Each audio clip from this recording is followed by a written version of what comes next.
Bien, entonces nos metemos al mundo donde está escrito todo lo que sucede en los seres vivos. O sea, todo lo que hemos hablado es simplemente el accionar de un programa genético que tenemos. Todo ser vivo tiene un programa genético, pues perfeccionado a lo largo de miles de millones de años y podemos en cierta medida confiar mucho en él. No es que sea perfecto, porque me imagino que todavía a medida que vayan pasando los años y los milenios y los millones, se perfeccionará aún más, porque es posible que así sea. Bueno, entonces, este asunto de la información genética, pues es algo que también les da algunas herramientas, sobre todo para la producción que se requiere en el futuro. Con los vegetales ya se está haciendo mucho, en animales también se está comenzando y pues obviamente es una base que les puede ayudar mucho eh, si de repente quieren incursionar en algo que, imagínense lo que es esta situación.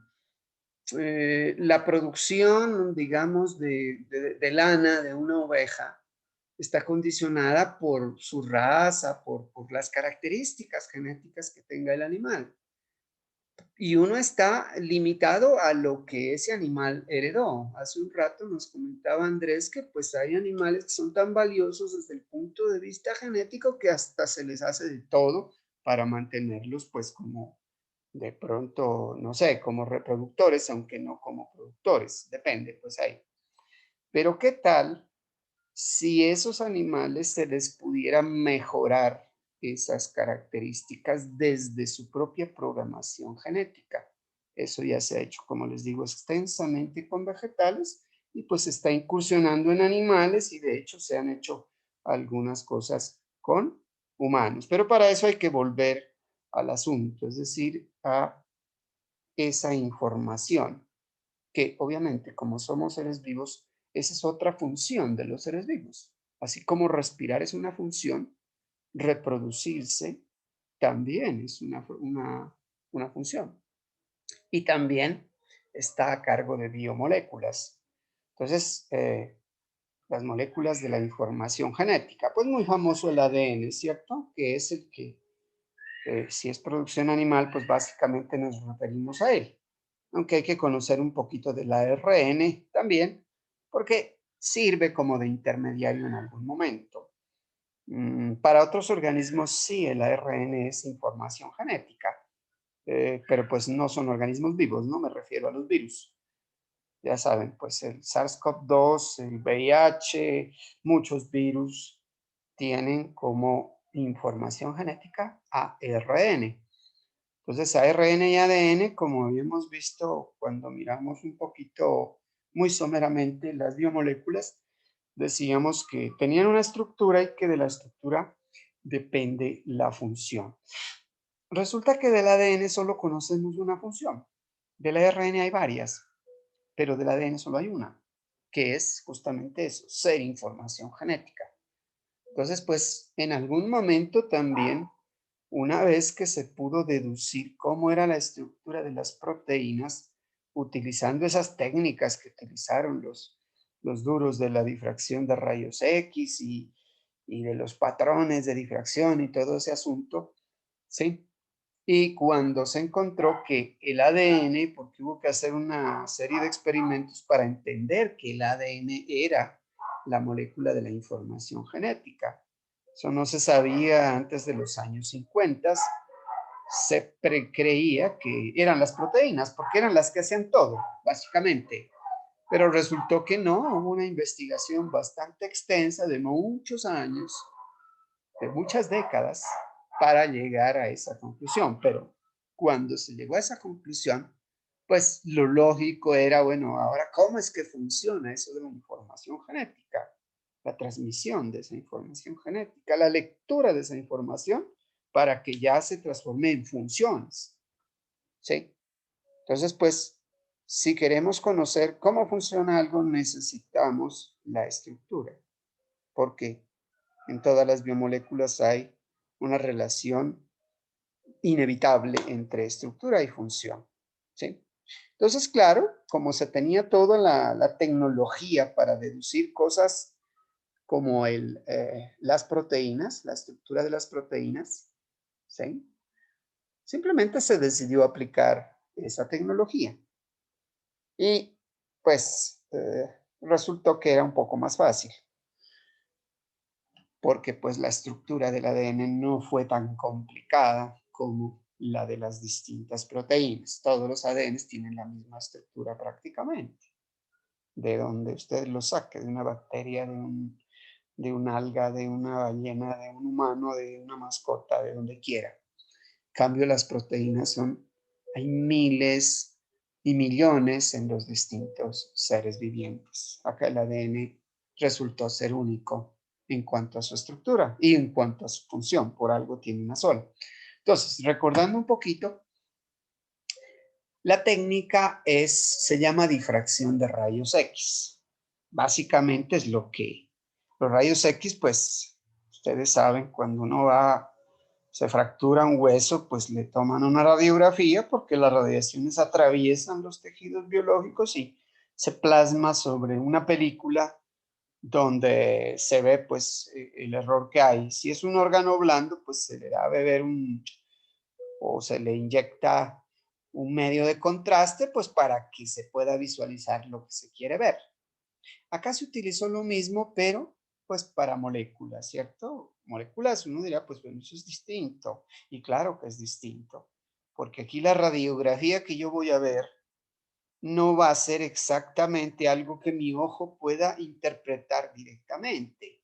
Para eso hay que conocer, porque como los rayos X son del tamaño de un electrón, son tan chiquiticos, son fotones, ¿sí? Solo que de alta energía, ¿sí? Y los fotones de luz, ustedes saben, han hecho quizás el experimento que a uno le causaba, parecía que era magia, cuando de pronto el papá a veces le mostraba a uno, sumergía un lapicero, por ejemplo, en un vaso con agua, y uno puede visualizar como que ese lapicero sumergido en el vaso de agua, la parte que sobresale del líquido parece que está partida con respecto a la parte que está dentro del líquido.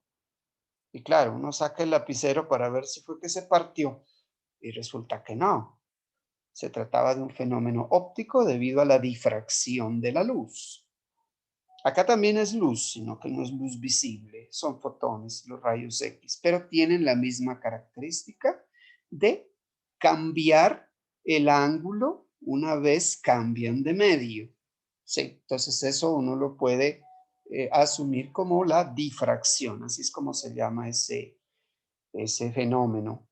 Y entonces, si le hacemos incidir rayos X a una molécula, pues como va a golpear a la molécula los rayos X, ellos van a cambiar de medio, ¿cierto? De pronto iban por un líquido y de repente, ¡tum!, se toparon con una molécula de proteína o de lo que sea. Entonces, cambian su ángulo, se desvían, entonces esa luz se difracta. Y al difractarse, en vez de seguir recto, pues va a golpear en la película que tenemos atrás, ¿sí? En un punto distinto al que originalmente iba dirigida. Y pues se imaginarán ustedes lo que está sucediendo ahí. Si es una molécula grande, tiene varios puntos donde puede incidir los distintos rayos X, los distintos fotones rayos X. Entonces, pueden generarse varias difracciones dependiendo de dónde peguen. Y entonces lo que se va a generar al fondo no va a ser una radiografía, sino un patrón de difracción de rayos X. ¿Y por qué patrón? Porque tiene que ser una cosa que siempre que se lo mida sobre una determinada molécula se va a repetir. Es decir, va a ser un patrón y va a ser como una huella digital o algo característico de esa molécula. Entonces eso me va a dar la identidad de la molécula. Claro, eso requirió conocer bien la difracción de la luz, la ley de Snell, que es una cosa que a lo mejor ustedes recuerdan allá en la física de décimo de 11, y otras cosas pues, que conocían los químicos, pero entonces ellos se volvieron expertos en interpretar esos patrones de difracción de rayos X. Entonces, con ese cuento, con esa introducción que les acabo de hacer, ahí en la gráfica ustedes ven más o menos el dispositivo de lo que se hace experimentalmente. Tienen ustedes una fuente de rayos X, un aparato que produzca rayos X.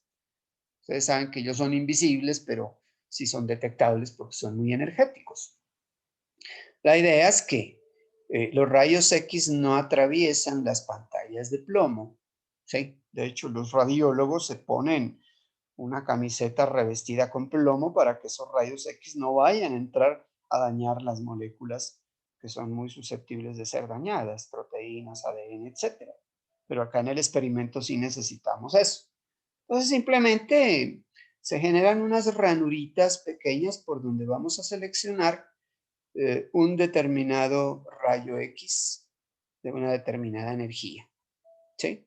Salen unos rayos X coherentes, llaman los físicos. Es decir, la luz es un poco desordenada, ¿no? Ella vibra, si ustedes se acuerdan de eso, de que la luz es una partícula, pero también es una onda, todo un asunto físico ahí, ¿sí? Que más o menos ya lo hemos ido entendiendo mejor. Y además, como es una onda que puede vibrar en el mundo tridimensional en varios planos ubicados en el espacio. Entonces, pues, al hacerlo pasar por alguna ranura, los hacemos coherentes, es decir, seleccionamos solo los que están girando en un plano.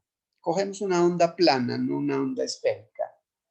Pues precisamente para que no haya tanta dispersión. Entonces, esa es la magia que hace esto. Es algo bien sencillo. Aquí le ponemos entonces la muestra que queremos analizar. Ya se había hecho con proteínas, con todas las proteínas. Y simpáticamente, si aquí ponía proteína, por ejemplo, pongamos hemoglobina, esto me daba una serie de manchas en la pantalla, como los rayos X van a incidir sobre la placa fotográfica, pues eso va a velarse y entonces genera unas manchas. Si le ponemos albúmina de huevo, las manchas son distintas porque es característico de cada proteína. Si le ponemos colágeno, igual. Pero entonces, estudiando esas manchas fue como dedujeron la estructura de esas proteínas. Y lo simpático es que cuando ponían ADN, de donde lo sacaran, de bacteria, de levadura, de lo que sea, las manchitas eran idénticas para todos los ADNs procedentes de cualquier ser vivo. Entonces estábamos ante una cosa bien interesante. El ADN era uno solo, al parecer. Claro, por eso es que incluso se pensaba que él no sería capaz de albergar toda esa diversidad de funciones biológicas que vemos en la naturaleza. O sea, todo lo que hemos visto, pues solo hemos visto el metabolismo, pero hay muchas otras funciones, pero pues prácticamente todas desempeñadas por biomoléculas.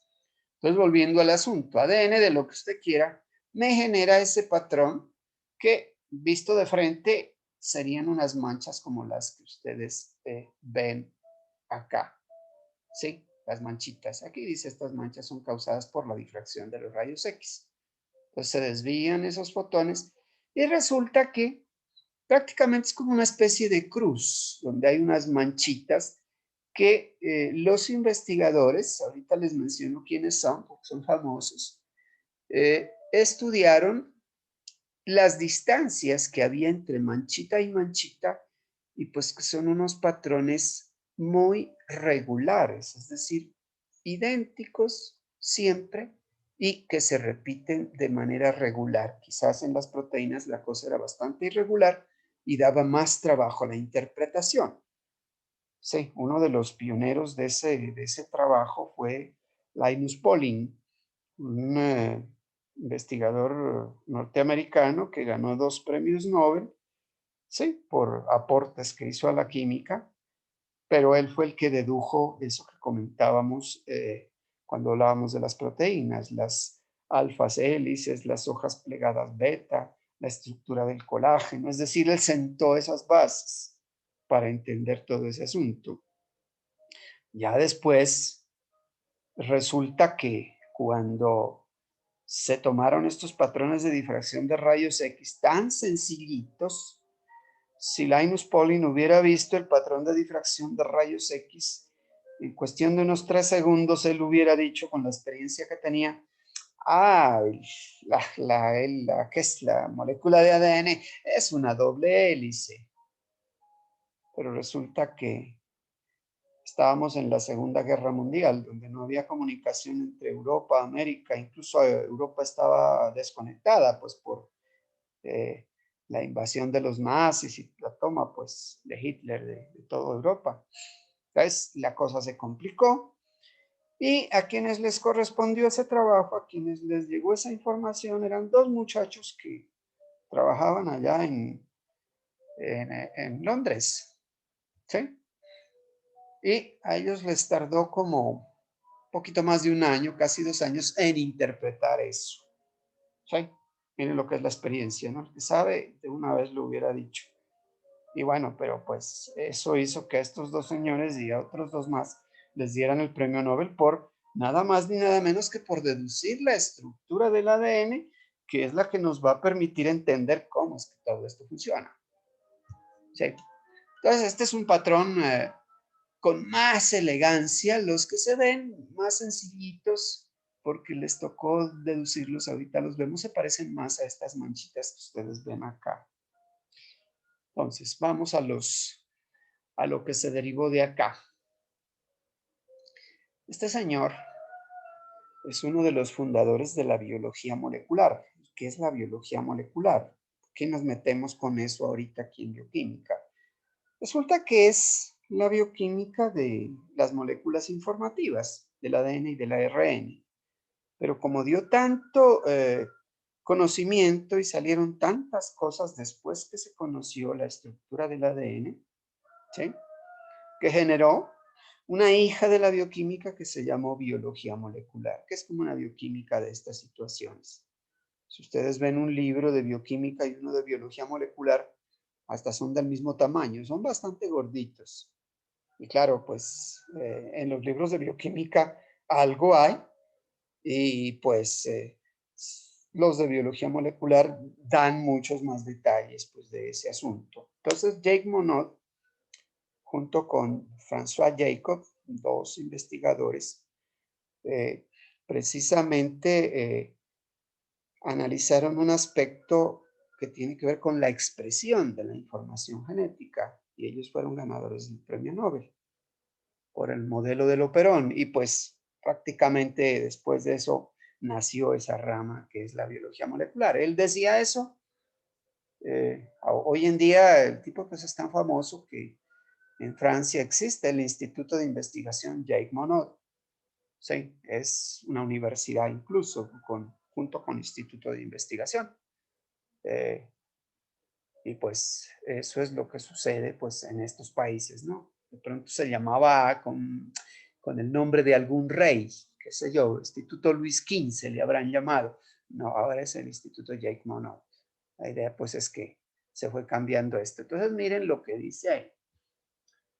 Todo ser vivo es también un fósil. Uno como que se resiente cuando le dicen eso, que es vivo, vivo. ¿Por qué somos fósiles? Porque es que dentro nuestro, ¿sí?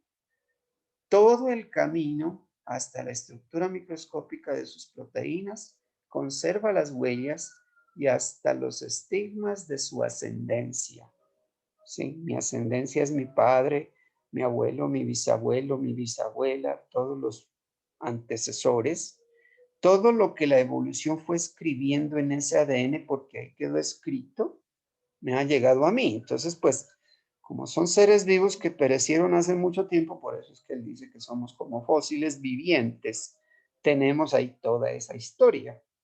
Habrá cosas que dejaron de funcionar, pero ahí están escritas. Y habrá otras cosas que están modificándose todavía. Entonces, esa visión de esta gente que se metió a estudiar ese asunto.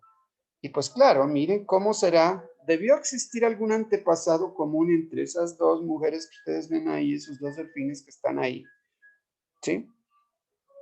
En los cuales pues hay una misma información, porque ese movimiento tan elegante que vemos en esas dos especies tiene que ver con el funcionamiento muscular, con las proteínas musculares, con el ADN, donde está escrita la forma en que se van a producir esas proteínas. Y eso es común en las dos especies, como lo pueden ver ahí claramente, casi que en movimiento. Está quieto, pero es casi en movimiento. Entonces, pues sí, tanto delfines como humanos tenemos un antepasado común a nivel de esas proteínas musculares. ¿Sí? Podemos irnos bien atrás, en algún momento se debió generar esa información. En algún momento no hubo músculos, pero en algún momento debieron hacerse las proteínas para los músculos. Entonces, resulta que cuando se fundó la biología molecular, y ya interpretando los fenómenos que sucedían, y esta gente nos contó cómo era el asunto, sabemos que en el ADN está escrita la información para que el organismo funcione. Pero para que funcione necesita expresarse, porque el ADN es como, digamos, si se trata de un edificio que está funcionando, un edificio inteligente, imagínense, con ascensores, con todas esas cosas que hay hoy en día. Pero para hacer ese edificio alguien debió tener unos planos. Los planos no son el edificio. El edificio solo está cuando se interpreta esos planos y se construye ya el edificio que funciona. ¿Cuál es ese edificio que funciona? El funcionamiento lo dan las proteínas. Por eso hemos dicho que las proteínas son las encargadas del funcionamiento en los organismos vivos. Entonces, aquí están los planos, acá está la proteína, pero encontraron que había un intermedio, es decir, para interpretar esos planos, primero, a partir del ADN hay que sacar como una especie de fotocopias, ¿sí? Para poder manejar. Es una información preciosa que está resguardada en una caja fuerte, que por lo general es el núcleo de la célula, ¿cierto? ¿Sí? Aunque hay ADN en otros lados también, como en la mitocondria, pero bueno, eso está resguardadito. Son planos demasiado valiosos como para dejarlo sacar de ahí. Imagínense esa información que tiene el Vaticano guardada en sus bibliotecas. No lo dejan tocar a nadie. Pero bueno, de pronto le permiten sacar unas fotocopias que traen la información. Y con esa especie de fotocopia, de copia que tenemos aquí, es la que se interpreta, se puede manosear, manipular, no importa que se dañe, porque siempre tenemos el original para sacar esa información. Entonces, ya interpretándolo, hacemos proteína. Entonces, hay una serie de procesos que están sucediendo aquí. Son procesos metabólicos, como vías metabólicas, obviamente, pero tienen que ver con la información, que se les dio nombres. Es decir, del ADN hacia el ARN es lo que le llamamos transcripción. Y del ARN hacia la proteína es lo que llamamos traducción. Si estamos hablando de un animal, pues todos los animales somos eucarióticos, es decir, tenemos nuestras células están dotadas de núcleo, entonces ese ADN está confinado y protegidito allá en el núcleo. Se hace este proceso en el núcleo y esta especie de copia, que es importante, pero ya no es tan valiosa como el original, puede viajar hacia el citosol a ser traducida, es decir, hay otro proceso que llama traducción, que son las cosas que queremos revisar, ¿sí? Y pues obviamente esa traducción ya es la producción de la molécula que va a tener la función. Es decir, queremos que funcione algo aquí, que se transporte oxígeno, pues hagamos una hemoglobina. Había que traducir un ARN que salió a su vez por transcripción de un ADN que estaba pues en los genes de los cromosomas guardaditos allá en el núcleo. Adicionalmente, esa información tiene que pasarse a la descendencia, ¿sí? Si una bacteria, por ejemplo, va a dividirse por mitosis, que se la pasa haciendo eso, ¿cierto? Hay que, en la mitosis de una célula madre, originamos dos células hijas, genéticamente idénticas, dice el concepto de mitosis, ¿cierto? Para que sean genéticamente idénticas, pues no le puedo dar mitad y mitad de ADN. Debo darle ADN completo para que la hija sea exactamente igual a la madre en ese caso. Sí, así sucede con nuestras células somáticas también. Y entonces aquí lo que toca hacer es duplicar, es decir, del ADN sacar una copia de ADN, no una copia de ARN, sino una copia de ADN para la reproducción. Esto tiene fines reproductivos y esto se le llama replicación. Es una copia exacta, claro, es replicación porque de ADN produce ADN. Entonces, de ADN producir ARN no puede llamarse replicación porque me está dando una cosa distinta. ¿Sí? Inicialmente este modelito que está aquí lo llamaron así, el dogma central de la biología molecular, que decía que la información genética está en el ADN y fluye hacia las proteínas pasando por un intermediario que es el ARN. ¿Sí? Eso lo propuso Francis Crick, que fue uno de los que dedujo la estructura del ADN. Y de hecho, pues como él ya murió hace unos 4 añitos, pues ya en Londres está el Instituto Francis Crick, donde se hace investigación, pues, de esto de biología molecular fuerte. Pero pues bueno, él propuso este dogma central. Dice que inicialmente, ¿por qué? Porque es que se fueron descubriendo cositas, se decía esto, ¿sí? Que el ADN siempre iba a fluir desde, perdón, que la información siempre iba a fluir desde el ADN hacia el ARN y hacia la proteína. Y que eso sucedía en todos los seres vivos. ¿Por qué? Porque lo ensayaron en bacterias, en organismos eucarióticos sencillos como las levaduras, en plantas, en ratones, en humanos, en cualquier organismo y pues dio igual. Entonces dijeron, esto se va a cumplir siempre. Por eso se atrevieron a llamarlo así, miren, dogma, una creencia, algo que, algo que es impensable mencionarlo en ciencia, ¿cierto? La ciencia nunca es dogmática. El conocimiento que tenemos es hasta donde hemos llegado, pero siempre corremos la frontera del conocimiento porque encontramos cada vez nuevas cosas. Porque nuestra forma de entender el mundo siempre es limitada, ¿no? El humano, pues nos creemos bastante inteligentes, racionales y todo lo que queramos, pero tenemos unas limitaciones. Alguna vez tuvimos limitaciones en los ojos para ver microorganismos, entonces nos tocó inventar el microscopio. Que no podemos ver las moléculas ni con microscopio. Bueno, está la técnica de difracción de rayos X. A través de los patrones lo podemos interpretar. Y así ha sucedido con todo. Los continuos avances del conocimiento nos han permitido ir entendiendo mejor la realidad, ¿cierto? Entonces, por eso esta era una propuesta inicial. Cuando se la propuso, se pensó que eso era lo definitivo. Siempre se cree eso.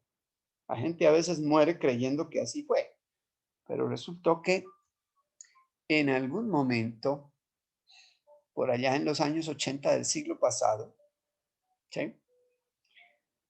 Surgió una enfermedad en los humanos que hoy en día se llama SIDA. Y otras personas investigaron, alguien se ganaron unos premios Nobel por allá, Luc Montagnier, básicamente, con los trabajos de otros incluso, para definir que el virus, que el SIDA era causado por un virus, el virus de la inmunodeficiencia humana.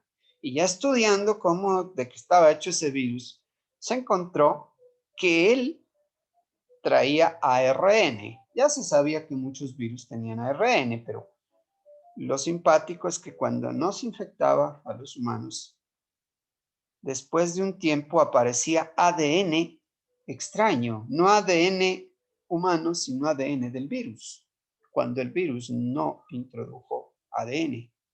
Entonces, tocó modificar un poquito el dogma central de la biología molecular, en el sentido de que ya no se podía decir que siempre fluía en ese sentido, porque es que resulta que si había un organismo, en este caso un virus que tenía ARN y después se producía ADN, pues se tenía que hacer una transcripción, pero al revés. ¿Sí? Por eso se llamó transcripción inversa. De hecho, se supo después que ese virus traía una enzima que se llama transcriptasa reversa.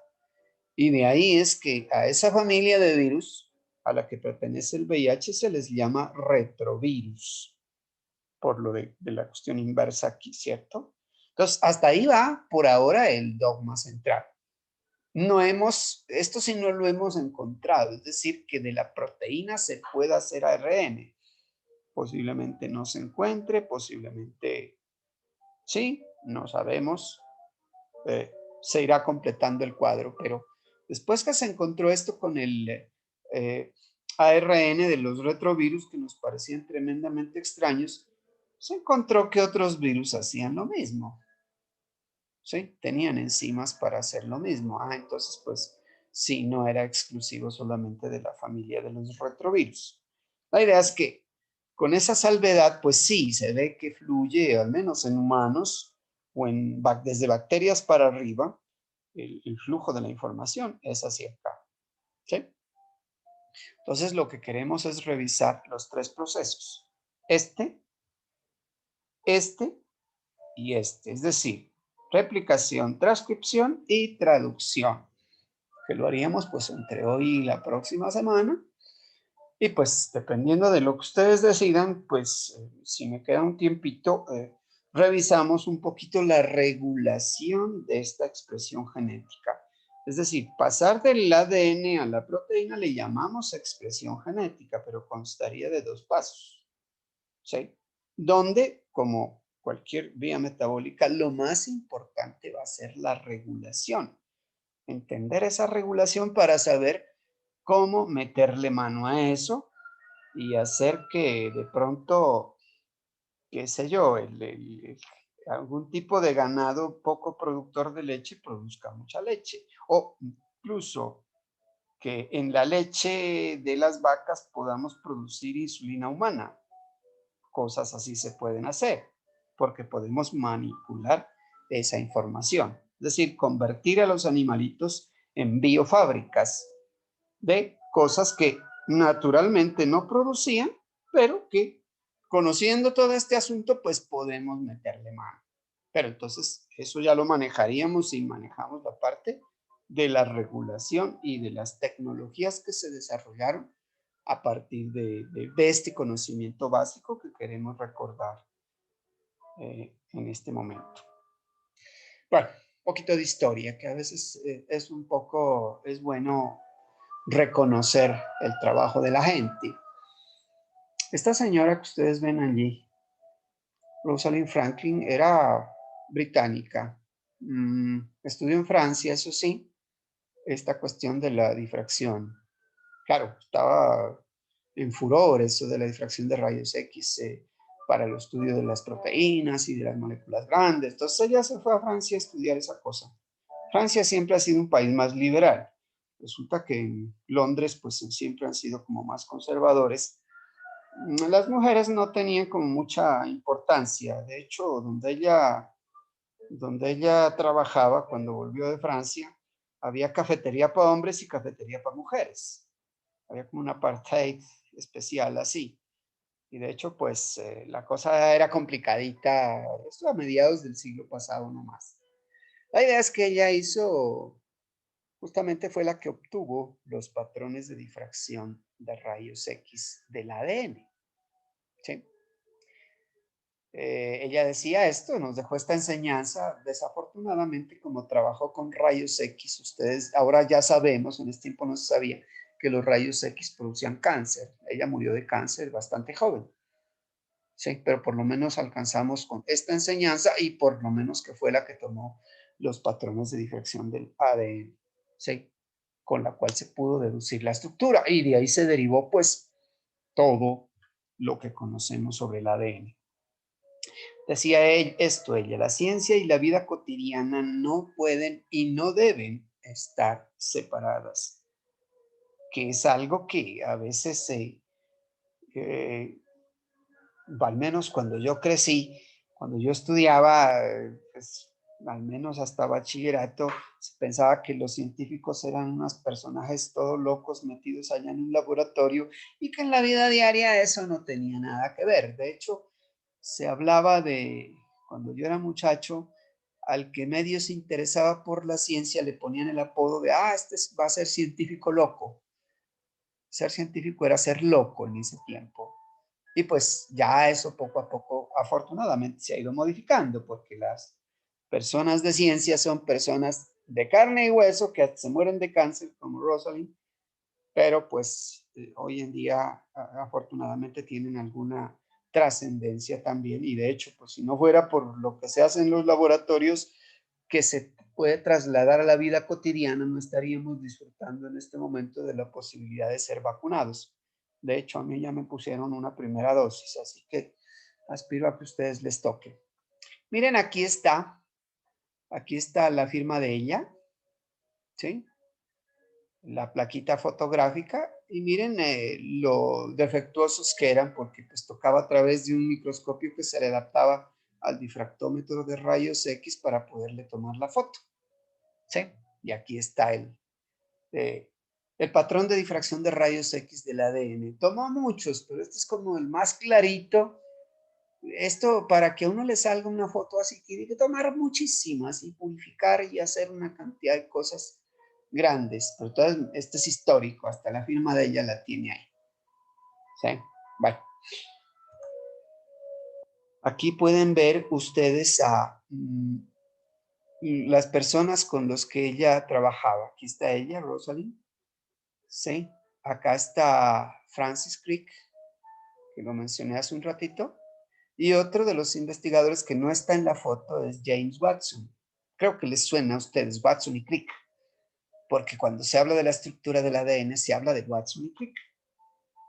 Pero bueno, en realidad Rosalind Franklin trabajaba en el laboratorio con este señor, que está acá, ¿sí? Que es Maurice Wilkins. Wilkins, varón. Aquí no está... la foto es simpática y un poquito chocante porque James Watson no está aquí. Él, en ese tiempo, no podía mezclarse con mujeres. ¿Cómo iba a salir en la foto donde había mujeres y habían científicos ahí? Entonces, miren cómo han cambiado las cosas de lo bastante que está modificado el mundo. Bueno, había gente un poquito de un pensamiento un poco más liberal, y porque Wilkins obviamente la tenía trabajando pues fuertemente a esta mujer que resultó hábil para sacar esos patrones de difracción de rayos X. Aquí tienen ustedes, esta foto es famosísima, en los libros aparece, este es Crick y este es Watson, y aquí aparecen en el modelo del ADN, lo hacían con bolitas y palitos, y así aparecen las fotos. Miren que son jóvenes en ese tiempo todavía, aunque creo que todavía no les habían dado el premio Nobel. El premio Nobel se lo dieron como unos 10 años después de que se hizo el descubrimiento de la estructura.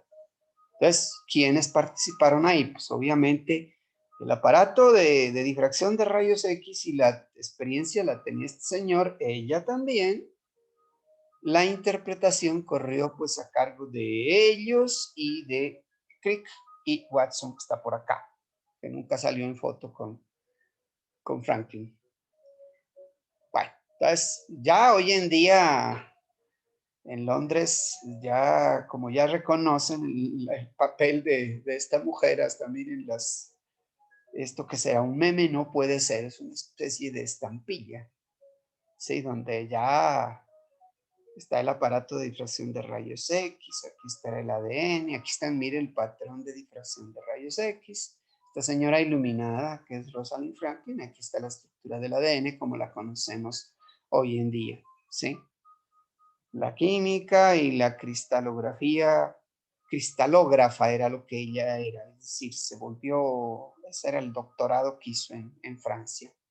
Aquí está la publicación donde Watson y Crick tomaron esa información y en la revista Nature, una de las más importantes del mundo, ¿sí? Nature y Science. Nature es en Gran Bretaña y Science es en Estados Unidos.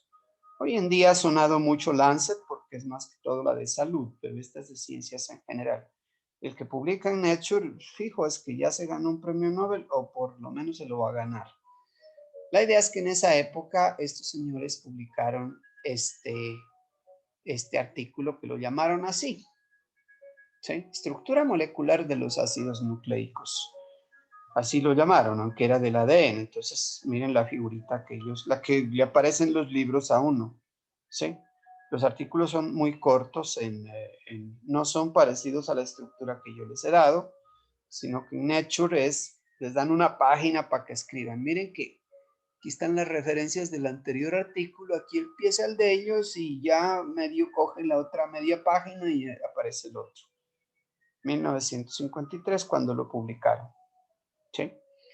Sino que aquí en una partecita, pues obviamente los tipos son brillantes, ¿no? Por la deducción. En primer lugar, porque dedujeron la estructura, pero obviamente la colaboración es de todos ahí. ¿Sí? Pero miren algo que ellos dicen ya casi al final del artículo, como en la discusión, porque aquí también va una pequeña discusión, ¿cierto? Donde expresan que la estructura del ADN, ¿sí?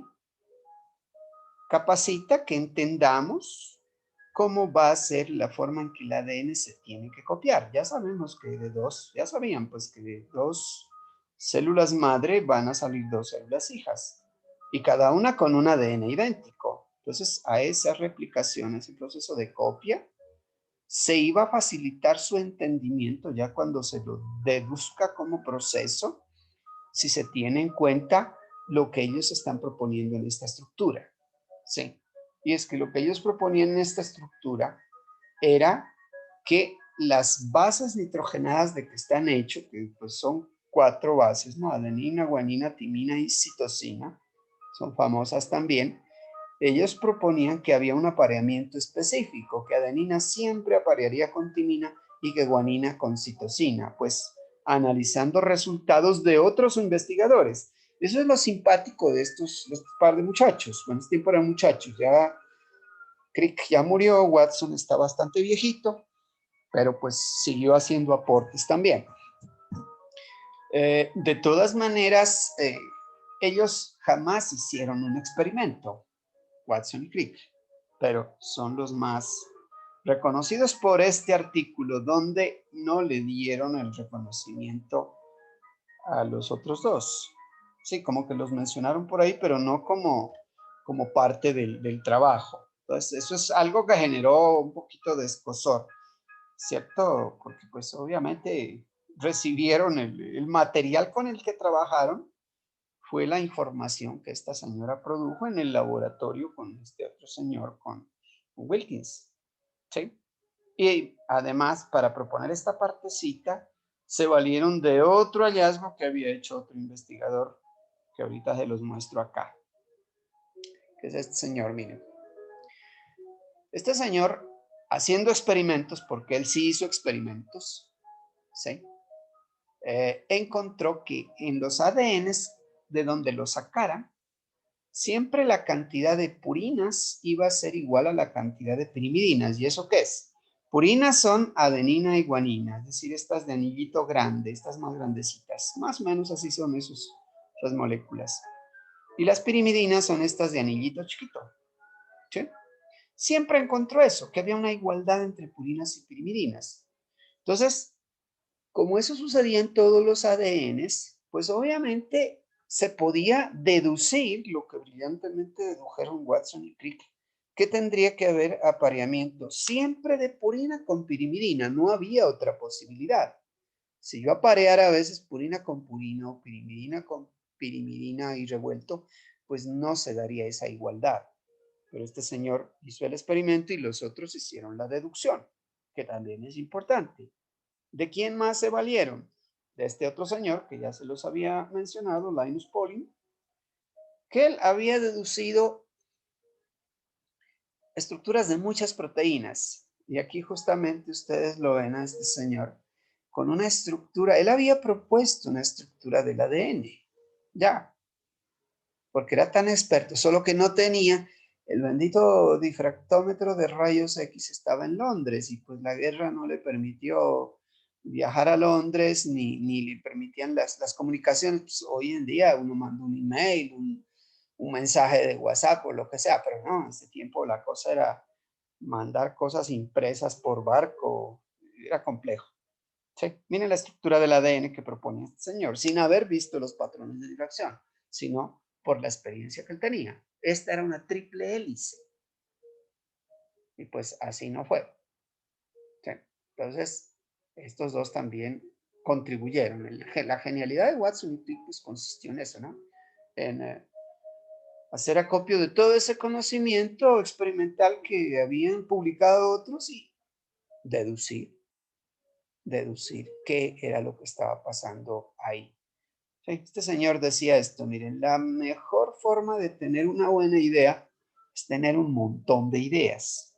Y claro, pues aquí lo está demostrando. Ya tuvo la idea de la hélice triple. ¿Cuántos otros modelos se habrá imaginado? Pero no solo se los imaginó, sino que los construyó con bolitas y palitos, porque pues él aparece en varias fotografías con eso.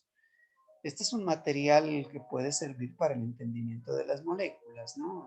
Aquí poco se tiene, pero ahora se puede importar, ¿no? Es fácil. Ahora que ya el mundo se ha hecho como más conectado para estas cosas, no solo para traernos virus de otros lados, también sirve para que tengamos acceso a productos de otros lados.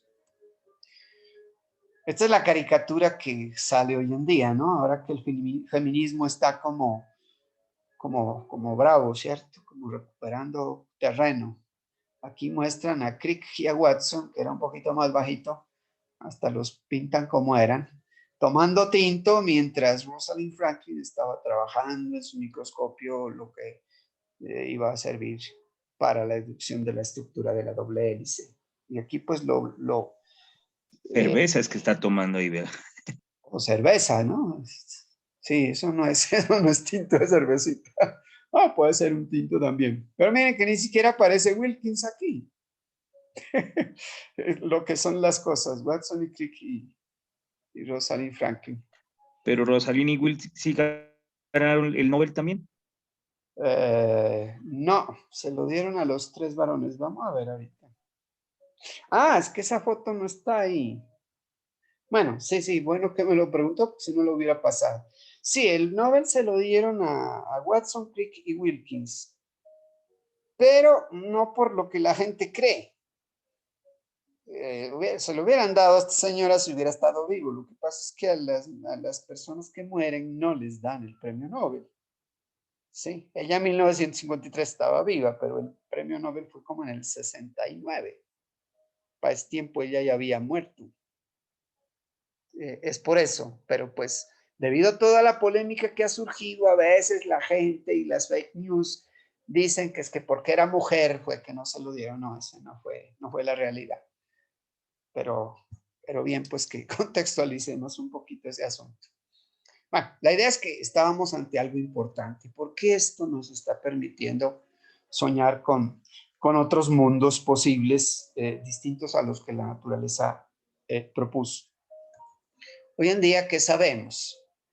Sabemos que el ADN de doble hélice se enrolla, pues ya viene enrollado como doble hélice, ¿no? Según la deducción de la estructura.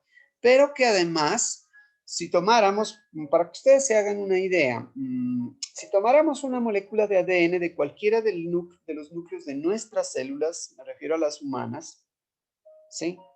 Eso tiene alrededor de 3.000 millones de pares de bases. Tienen que ser pares porque aquí se aparean, porque como son doble cadenita, sino que se enrolla de esta manera como hélice, ¿sí? Esos 3.000 millones, haciéndole el cálculo, tiene la longitud de 1 metro. Imagínense, eso está metido en el núcleo de cada una de nuestras células, que es una cosa microscópica, pero esto es 1 metro de largo. Y si tengo un ADN de mi papá y otro de mi mamá, pues tengo 2 metros de ADN en cada una de mis células. Entonces, tocó entender cómo es que ese ADN tenía que estar tan empacado ahí. Y claro, hoy en día se sabe que el ADN se enrolla sobre unas proteínas que se llaman histonas. Y es una cosa especial. El ADN, como tiene muchos fosfatos, es negativo. Entonces, ustedes saben, las cargas negativas se repelen. Es decir, un ADN difícilmente yo lo podría doblar sobre sí mismo porque si lo voy a girar, pues lo negativo con lo negativo se repele, no se dejaría doblar. Pero la naturaleza es sabia. Miren, si le pongo una cosa que es de cargas positivas, como son las histonas, ricas en aminoácidos positivos, pues claro, lo puedo enrollar sobre él. 2 vueltas de ADN y ya tengo alrededor de unos 160 pares de bases en esta cosita que se llama nucleosoma. Esos nucleosomas a la vez se van a reenrollar. Esto venía enrollado, reenrollado, más que de enrollado. Al final se habla de súper enrollado, cuando ya esto ya hace parte de, aquí tenemos el pedacito de una patita de un cromosoma metafásico. Los cromosomas pues solamente son visibles cuando la célula entra a ese estado de metafase en la mitosis. En los otros momentos la cromatina pues está menos enrollada como está allí. Entonces el trabajo es duro, ¿cierto? Poder empacar par de metros de ADN en el núcleo de cada una de nuestras células. Y si yo fuera un árbol grande, puedo tener hasta 10 veces más eso en cada una de mis células. Entonces la cosa es bastante laboriosa. Imagínense lo que hay que hacer cada que yo tengo que copiar todo eso para dejarlo de herencia. Pues es bastante laborioso. Menos mal pues que existen las enzimas, ya sabemos que ya son, pero entonces este proceso es como el más complejo de todos estos procesos de una molécula tan grande, porque es la más larga de todas, ¿no? ¿Sí? No hay una molécula que tenga 1 metro, pues, o 10 metros en un vegetal. No hay una proteína, por grandota que sea, que tenga semejante tamaño. Entonces, insinuaban Watson y Crick en su artículo, ¿sí?, que la estructura me daba las pistas para ver cómo era que se hacía la replicación del ADN, es decir, la copia idéntica.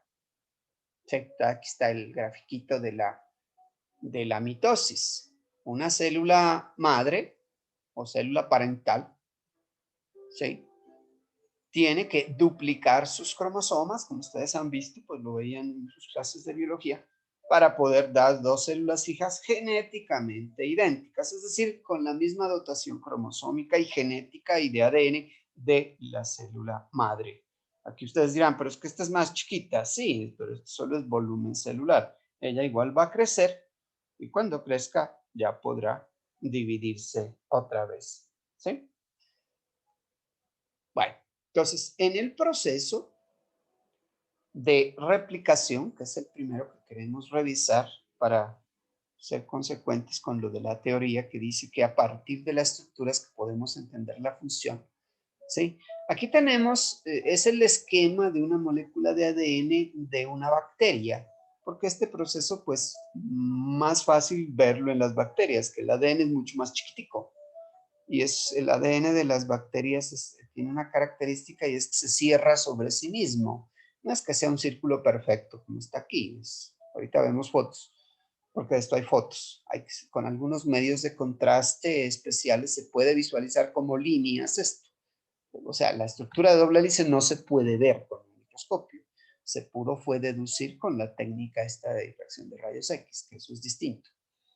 ¿Sí? Pero ya el proceso como tal, pues se sabe que por el apareamiento específico de bases adenina, timina, guanina, citosina, obligaba a que si yo abro estas dos cadenas, si las separo, es decir, las desnaturalizo, eso es desnaturalizar el ADN porque le hacemos perder momentáneamente su estructura, me va a generar, ¿sí?, la posibilidad de que la base que quedó desapareada se pueda aparear con una base nueva para ir construyéndole una molécula complementaria, tanto aquí como acá. Esto que aparece aquí es lo que le sucede a las personas que tienen cabello largo. No sé si ustedes recuerdan que quienes tienen cabello largo le tienen miedo a las horquillas del pelo, dicen, porque en la puntita ese pelito se puede bifurcar.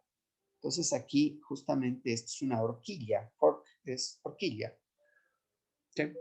Y es algo que se tiene que formar, obviamente, para, una vez se abra, pues poderle pegar complementariamente las nuevas bases y que al final, que las enzimas vayan trabajando, como se ve aquí, pueda generar las dos moléculas de ADN idénticas. en este caso circular para el caso de las bacterias, ¿no?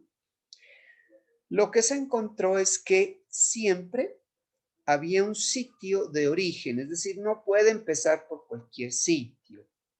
Las enzimas que hacen ese trabajo, porque todo lo hacen enzimas, ¿cierto? Reconocen un origen de replicación. En cada genoma bacteriano, así es como se llama todo el ADN de la bacteria, por lo general las bacterias tienen le llaman un cromosoma, él es así, bastante chiquito pues, comparado con los de los eucariotes, pero es que este es circular. Sí, de vez en cuando las bacterias también tienen un cromosoma más chiquitico, ¿sí? Que se llama plásmido. De hecho, pues ha servido para hacer ingeniería genética el plásmido. Y las bacterias se la pasan intercambiando plásmidos. Eso es complicado en los hospitales, ¿cierto? No es bueno estarse en un hospital mucho tiempo, porque si uno está allá, pues allá circulan muchas bacterias y entre ellas se comunican, se pasan información, algunas de ellas se vuelven resistentes a los antibióticos y hay problemita si la hospitalización es muy prolongada. A veces alguien va por una simple fractura y bueno, se muere por una infección. Todavía nos está pasando. De hecho, pues cada vez es más complicado ese asunto, pero se debe a esos cromosomitas extras que a veces tiene la bacteria. Normalmente tiene su cromosoma y así es como se copia. Sí, ya tenemos para ADN para 2 bacterias hijas, porque estábamos hablando de bacterias por ahora. En realidad, miren, aquí está la foto, lo que les decía, con algunos medios de marcaje isotópico. Acuérdense, la radiación permite tomar micrografías en placas fotográficas y se puede ver eso. La interpretación está acá. Sí, que es básicamente lo mismo, sino que acá en forma circular y acá pues sigue siendo circular porque se cierra sobre sí mismo, aunque pues obviamente no se va a formar un círculo perfecto, como les decía hace un rato. Pero la idea es que cada horquilla, la horquilla avanza hacia los dos lados, como se puede ver, y al parecer simultáneamente. Entonces, decíamos que esto inicia en algún momento, un sitio que se llama origen de replicación. Menos mal que origen y origin son las dos palabras, la una en inglés, la otra en español, pero ambas empiezan con ori, entonces le llaman ori a ese sitio de origen. Sí, en la bacteria E. coli, que es la más estudiada, la que está en el tracto digestivo de los mamíferos. Sí, nosotros tenemos mucha E. coli en el intestino grueso más que todo. ¿Sí? Ya está la secuencia, hoy en día se hace secuenciación. Ese origen de replicación resulta que es rico en, miren que siempre aparea adenina con timina. Esto es un ADN, ¿cierto?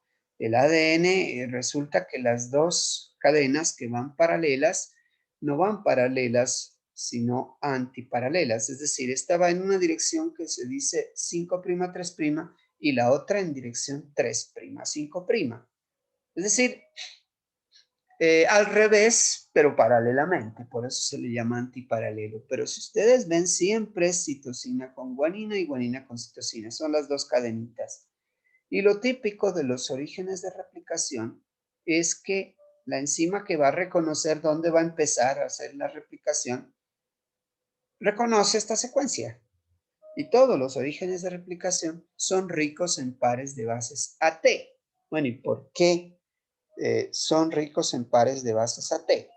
Resulta que cuando aparean las bases, se pegan, se adhieren por una fuerza que ya la vimos con el agua, que son los puentes de hidrógeno.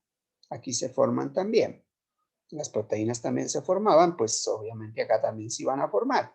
Pero cuando se aparea A con T, adenina con timina, son dos puentes de hidrógeno. En cambio, cuando se aparea G con C, son tres puentes de hidrógeno. Entonces ustedes se imaginarán que donde hay una región muy rica en pares AT, no completamente porque hay una que otra GC, pero si es muy rica en pares AT, será más fácil de separar porque no tiene tantos puentes de hidrógeno como una región donde hayan muchos pares GC. ¿Sí? Y eso es importante porque es más fácil abrirla por ahí. Hasta en eso es inteligente también la naturaleza, porque a la enzima que va a hacer la replicación, la que va a reconocer este sitio, le va a resultar más fácil abrir esta y empezar a formar la horquilla, ¿cierto? Porque se requiere que se forme la horquilla para seguir pegando complementariamente las bases. Si aparece una guanina, ya sé que le van a pegar una citosina. Si aparece una timina, pues ya tocará pegarle adenina, ¿sí? Porque ese es el apareamiento específico que propusieron Watson y Crick y que de hecho pues se comprobó que así es, ¿sí? Entonces, para los distintos bacterias, como les digo, los ORI se parecen a este, no son exactamente el mismo, pero se parecen en el sentido de que pues son ricos en pares AT. Solo que pues E. coli es la que nos ha dado la mano para todos estos procesos. Entonces, ¿qué va a suceder en ese proceso? En la replicación pues tiene un inicio, ¿cierto? Todos estos procesos de la información empiezan, siguen y en algún momento terminan. Entonces, pareciera una cosa bastante tonto decirlo, pero pues así lo dividen en los libros para entenderlo. Iniciación, alargamiento, porque son moléculas largas, y terminación. Todos estos procesos tienen eso. Entonces, la iniciación, como en todo, siempre iniciar es como lo más complejo, ¿cierto? Ustedes por experiencia propia lo saben.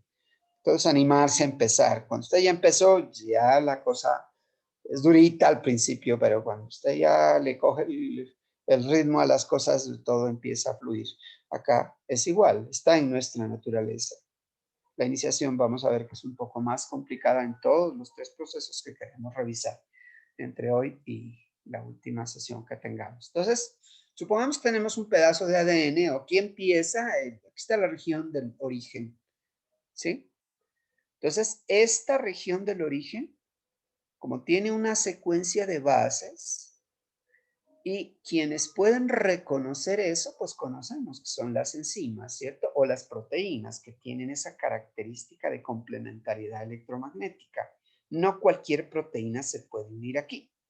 Resulta que existe una proteína de unión al ADN, ¿sí?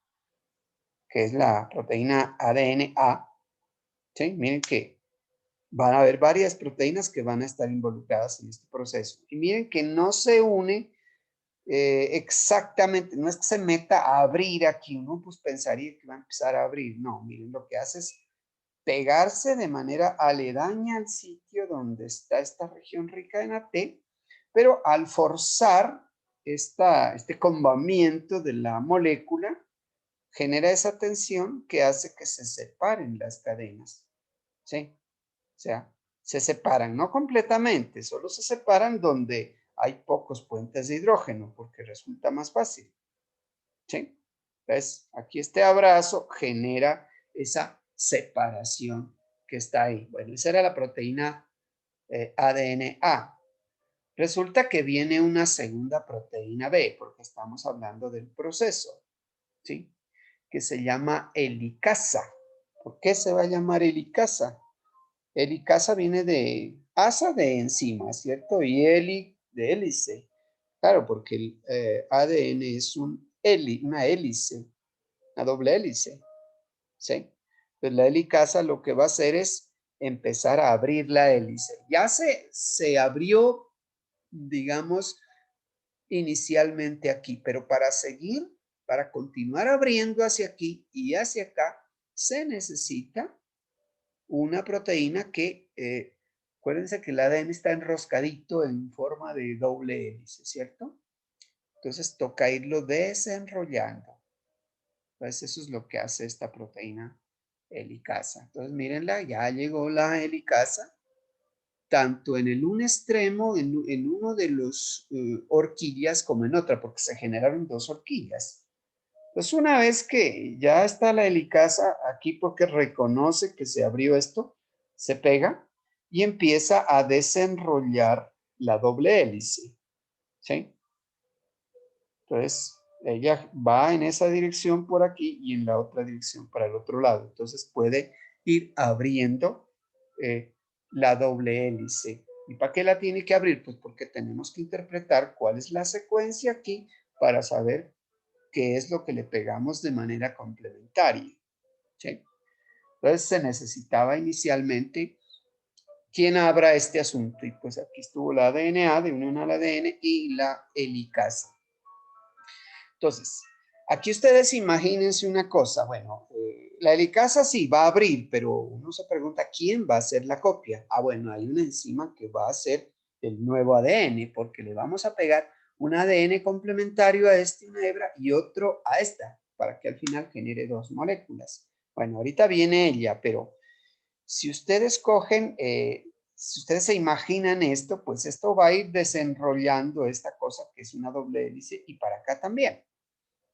Pero para que ustedes se imaginen más lo que va a suceder ahora, que necesita ciertos procesos adicionales, supongan que cogen una piola, ustedes dos que están ahí, ¿sí? Pues la piola está enrollada, ¿no? Pongamos que sea una piola de solo, bueno, que sea de dos hebras, pongan, pues, para que sea parecido a esto. Como eso está bien enrolladito, si usted coge de los extremos, de hecho, agarra uno de ustedes un extremo y del otro extremo, ustedes hacen el trabajo de la helicasa, ¿no? Uno solo, el otro lo deja quietica, solo para que se imaginen. Y tratan de abrir el extremo. Se abre muy fácil, ¿cierto? Pero si usted sigue jalando, abriendo, abriendo y del otro lado la tienen retenida, cada vez va a ser más difícil seguir desenrollando y llegará un momento en que se traba y ya no quiere seguir desenrollando. Entonces uno dice, bueno, ¿y en el ADN cómo vamos a hacer eso si hay que copiar todo esto? Ah, bueno, entonces necesitamos la participación de otras proteínas que más adelante van a aparecer. Por lo pronto les dejo la inquietud ahí. Ya tenemos que se está formando horquillas en ambos lados y esto continúa. Bueno, otra de las cosas que tiene que suceder es que esto, pues sí, se abrió, pero si esto se aleja, puede ser que esto se vuelva a pegar. Acuérdense que aquí hay adenina contra timina, guanina contra... Se pueden pegar porque son complementarias. Les gusta parearse porque ahí se forman unos puentes de hidrógeno y eso sería automático. Entonces, se requiere la participación de estas proteínas de unión al ADN. Esto es single-stranded binding, es decir, proteínas de unión a hebras sencillas, quiere decir. Entonces, cuando aparecen hebras sencillas en el proceso, pues estas proteínas reconocen hebra sencilla y ¡pum!, se pegan ahí para que esto no se pegue. Miren todo el proceso que hay que hacer, porque si no, esto se nos iba a volver un enredo. Y pues no, pues miles de millones de años evolucionando no eran gratis. Entonces, ahora sí, regresémonos un poquito acá. Vamos a seguirle la pista a lo que va a pasar aquí. Supongamos que esto no se nos va a volver a pegar, pero que aquí hay una helicasa que sigue abriendo y vamos a ver quién es el que va a pegar los nuevos nucleótidos que se necesitan acá. A ratos digo nucleótidos, a ratos digo bases nitrogenadas. En realidad las bases van haciendo parte de nucleótidos, como habíamos visto. Sí, solo que las que aparean son las bases, pero acuérdense que en un nucleótido las bases van unidas a un azúcar y a un fosfato. Es decir, el que se pega en realidad es el nucleótido, pero el apareamiento se ve es en las bases. Entonces aquí en una de las horquillas se puede ver esta situación. ¿Sí? Quien dedujo el proceso, que fue Kornberg, un señor que también se ganó el premio Nobel, esto se hizo todo a punta de premios Nobel, encontró que la enzima, encontró una enzima, ¿no?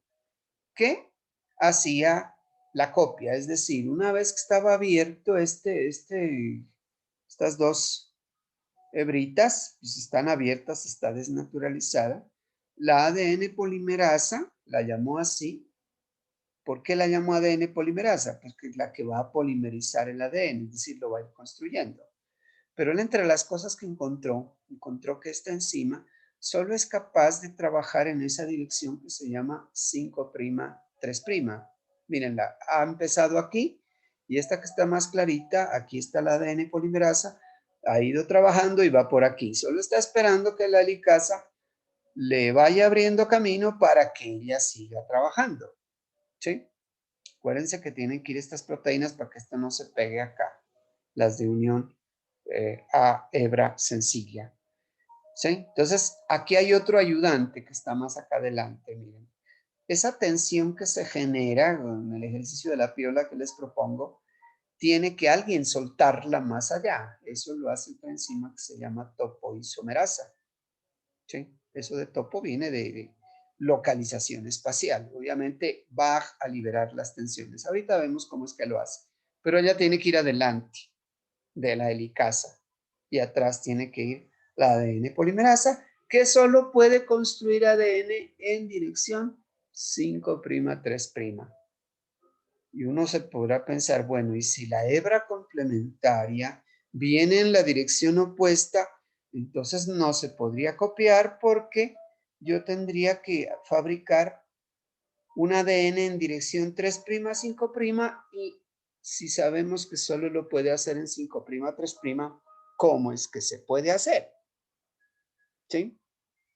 Entonces, esto fue también un enigma que duró casi una década para que alguien lo pudiera resolver. Otro premio Nobel. Ese se lo ganó un japonés de apellido Okazaki, por eso aparece ese nombre por ahí. Porque él explicó cómo es que se pueden copiar las dos hebras con la ADN polimerasa, ¿sí? Que solo trabaja en dirección 5', 3', y puede copiar las dos a la vez. Parece complicado, ¿no? Pues claro, tan complicado que cuando él dio la explicación, pues se ganó el premio Nobel, no era para menos. Hoy en día, cuando ya nos lo explicaron, claro, es que es fácil entenderlo. Fácil entenderlo cuando caminamos sobre hombros de gigantes, como decía Albert Einstein, ¿cierto? Ya nos han explicado todo, pero cuando no habían explicaciones la cosa era complicada. Bueno, la idea es que este sigue. Entonces este señor Okazaki lo que explicó es que la ADN polimerasa que descubrió Kornberg, ¿sí? Sí efectivamente trabaja en dirección 5', 3', en esta hebra que está del lado de acá o en esta cadena, que le llamamos hebra adelantada o hebra líder, hebra adelantada. ¿Por qué adelantada? Entonces eso implica que la otra va retrasada. Sí, pues de ahí uno puede deducir eso. Pero entonces, ¿cómo? Otra cosa que encontró Kornberg es que el que dedujo el proceso inicialmente, es que la ADN polimerasa no puede empezar desde el principio haciendo ADN. Es decir, tienen que darle un pedacito ya hecho, ¿sí? Que lo llamaban iniciador, claro, para una muestra inicial. Es como cuando uno va a ordeñar una vaca, ¿cierto? No puede ir a agarrar el pezón y empezar a esperar que le vaya a salir leche de ahí. Le pone el ternero o le pone la máquina y después ordeña, ¿cierto? Entonces el ternero lo que hacía, esa es una cosa que mencionan mucho en el campo, hay que cebar la vaca o cebar la ubre poniéndole el ternero a que haga la parte inicial y luego ya sigue saliendo. Algo así. Entonces, por eso es que la palabra de la molécula que se pone aquí al inicio se llama cebador. Entonces, si hay un cebador inicial, un pedacito ya hecho, pues la ADN polimerasa sigue y va hasta que se termina el ADN. Eso está bien, en la hebra adelantada. Otra cosa que encontraron es que el ADN, el cebador no estaba hecho de ADN, sino de ARN. Caramba, ¿quién hizo eso? Pues tiene que haber una enzima que lo haga. Entonces, pues ya, poco a poco se fue deduciendo todo ese proceso, pero la idea es que se hace en los dos y casi que simultáneamente. Entonces, ¿cómo sería la otra? Para empezar, obviamente, uno entiende que si la enzima quisiera empezar a copiar aquí, lo tendría que hacer en la dirección contraria a la que lo puede hacer, algo que no puede hacer. Entonces ahí fue la genialidad de Okazaki, que dijo, no, es que la segunda hebra se copia de manera, pues va a llegar retrasada por lo siguiente, porque no se va a copiar de manera continua como aquí. Que esto desde que empezó hasta que terminó continuamente. Pero la otra dijo que se sintetizaría de manera discontinua, es decir, por pedacitos.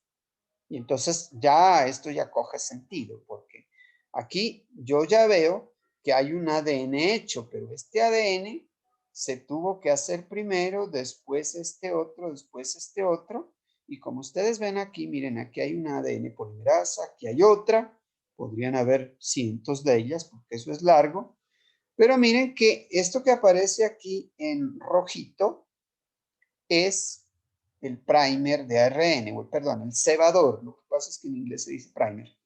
Sí, el cebador de ARN.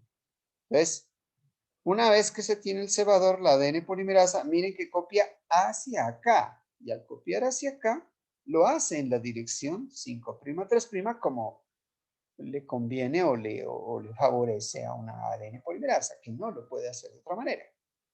¿Sí? Entonces, resulta que más adelante ya otra había hecho este pedazo y otra este otro, es decir, por eso se hace discontinua. A medida que se va abriendo, se hace, pero al contrario, hacia acá. ¿Sí? Al contrario, visualmente, pero molecularmente es en la misma dirección. Va a ser 5', 3', porque las dos hebras, miren, la una era 3', 5' y la otra era 5', 3'. Entonces, pues es la única manera en que se hace. Gracias a esa explicación, pues fue que Okazaki nos explicó pues cómo es que, nos hizo entender cómo es que los procesos se hacen. Ahora sí uno se pregunta lo siguiente, bueno, también necesita la helicasa, ¿sí? Pero también necesitamos una enzima que haga el primer. A medida que esto se va abriendo, hay que ponerle un primer a cada pedacito que va a ir haciendo. Es más laboriosa la segunda hebra, la discontinua, ¿cierto? Esta pues con un primer tiene. Acá hay que hacer cada que se va abriendo un pedacito, un primer nuevo. Entonces, una enzima que la descubrieron después, que es la primasa. Hace el primer, luego la ADN polimerasa. Entonces uno dirá, bueno, si el proceso de replicación dice que me va a generar dos hebras de ADN idénticas o dos moléculas idénticas, pues esta sí veo que será idéntica a la inicial. Pero esta va a tener una mezcla de ADN con ARN. Es más, aquí parece que hay unos huecos. Sí, porque se puede copiar, pero la ADN polimerasa no puede pegar el último nucleótido. Los pone juntos, pero no los puede pegar. Aquí hay un enlace que tendría que hacerse. Y aquí también. Entonces va a quedar con ARNs y va a quedar entrecortada. No, así no queda. Queda bien, queda perfecta. Obviamente hacen más falta otras partes del proceso. ¿Sí? Veamos entonces qué más es lo que hace falta para ver cómo completamos esto. Entonces, esa hebra retrasada, es decir, la que está copiándose de manera discontinua y por pedacitos, que es lo mismo, ¿sí? Aquí tenemos un pedazo de la ADN, ¿cierto?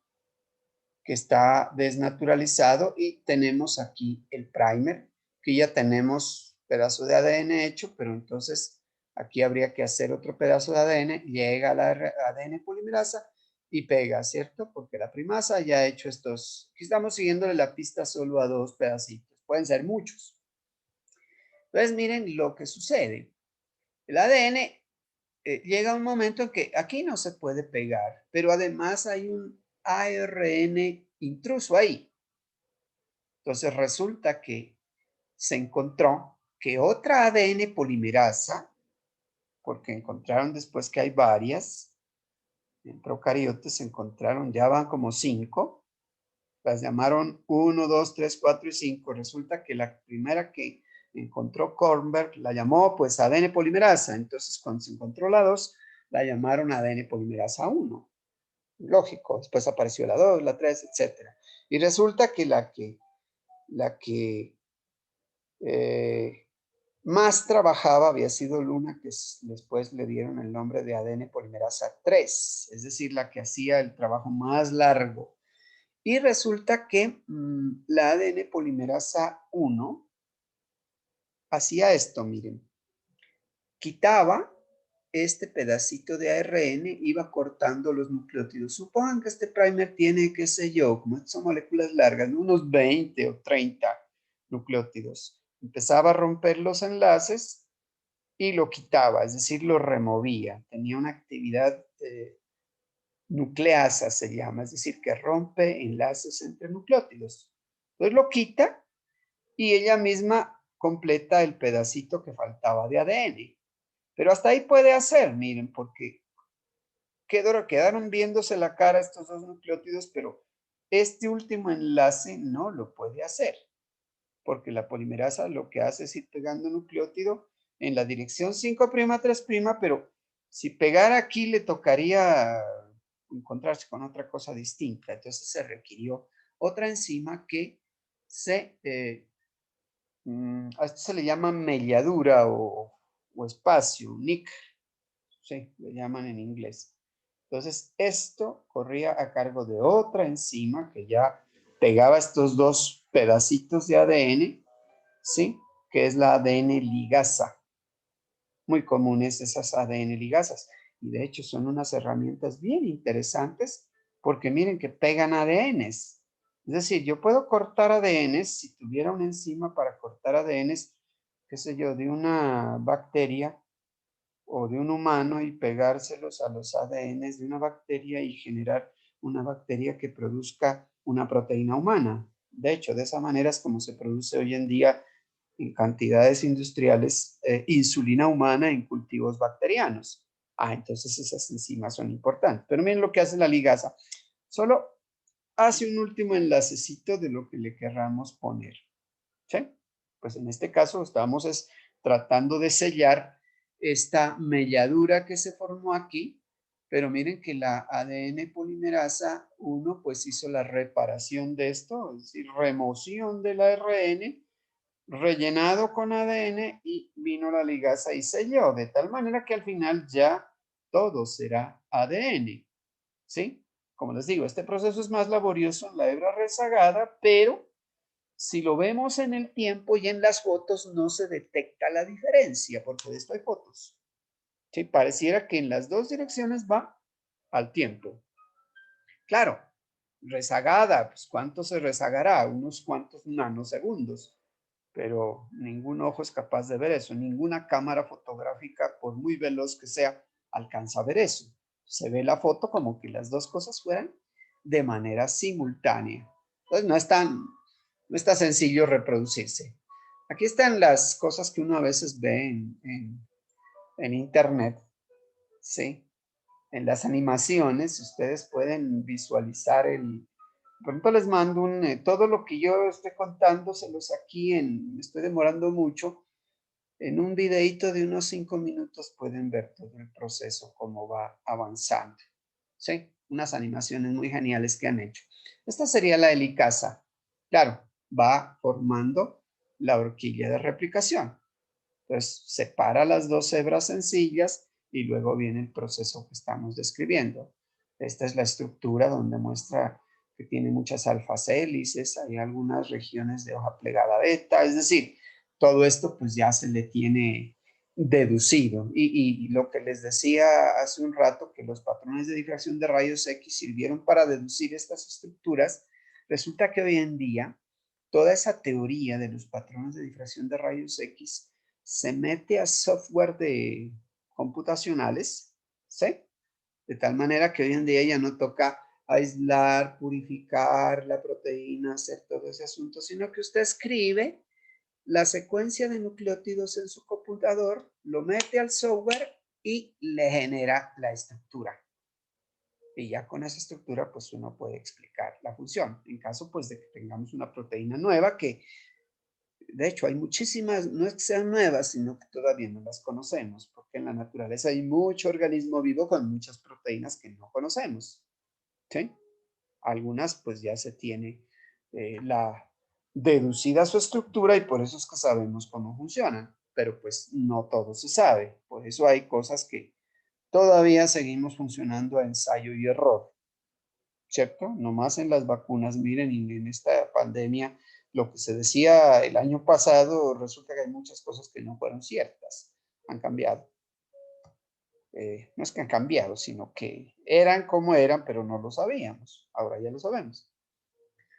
Y cada vez vamos sabiendo más. Entonces, miren aquí, La ADN polimerasa, supongan que ustedes la ven que va trabajando.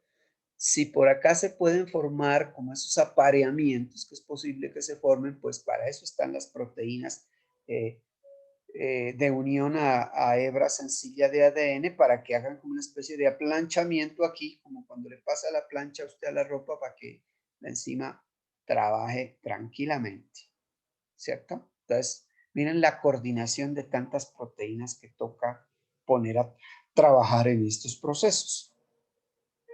Ahora sí veamos qué sucede. Pues la ADN polimerasa va bien porque la helicasa le va desenrollando, ¿cierto? Pero se va generando una tensión hacia acá. ¿Cómo vamos a liberar esa tensión?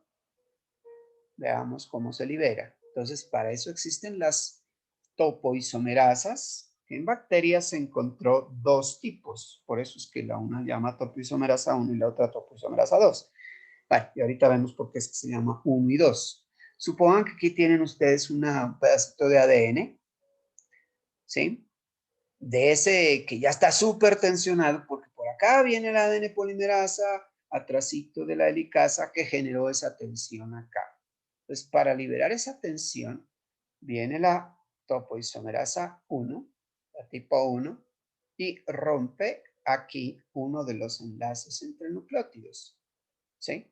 Al romper esto, pues, si se generó tensión, imagínense la piola que imaginariamente ustedes están, el uno sosteniendo fijo y el otro queriendo romper. Viene un amigo de ustedes y hace un corte como a mitad de la piola de una de las dos hebritas de la piola, no de ambas, porque ahí se daña todo, ¿no? ¿Sí? O si hiciera de ambas, pues tendría que ayudar a sostenerlas. Pero corta una y entonces eso hace que eso empiece a girar una de las hebras hasta que se distensiona. Eso es lo que sucede aquí. Rompe, como ven aquí, se acabó de romper. A ver, este no me permite mover la cosa. Vamos hacia la siguiente imagen que está en el siguiente tablero. Al romper, pues esto empieza a girar hasta que se libere la tensión. Pero miren que no se va a soltar. Afortunadamente no se rompió las dos cadenas, solo una. Entonces, ¿cuántas vueltas dará? Pues depende de la tensión que se haya generado. Y una vez que se libera la tensión, como esta enzima no se ha soltado, está ahí, vuelve y pega. Pero ya la helicasa que viene acá ya no encuentra resistencia porque va a seguir abriendo, va a seguir abriendo. ¿Sí?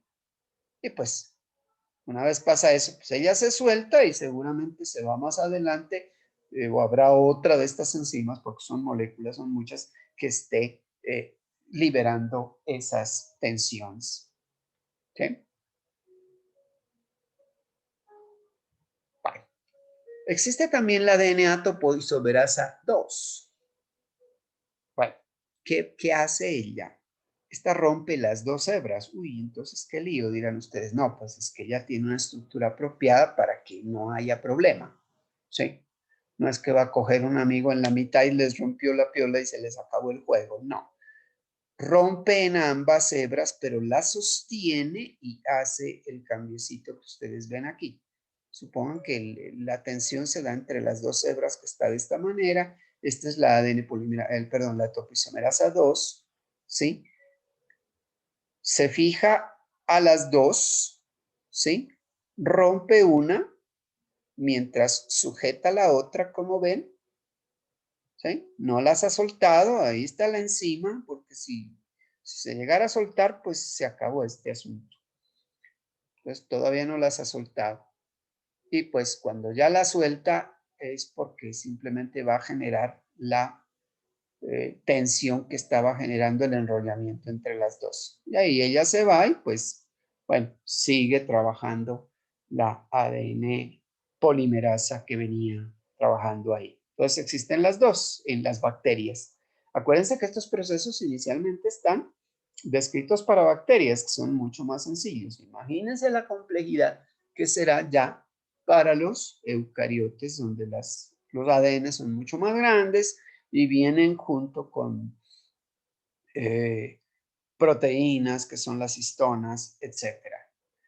Entonces, estas ya sabemos que tienen dirección 5', 3'. ¿Sí? También habíamos dicho que no pueden iniciar la síntesis desde el principio porque necesitan un primer.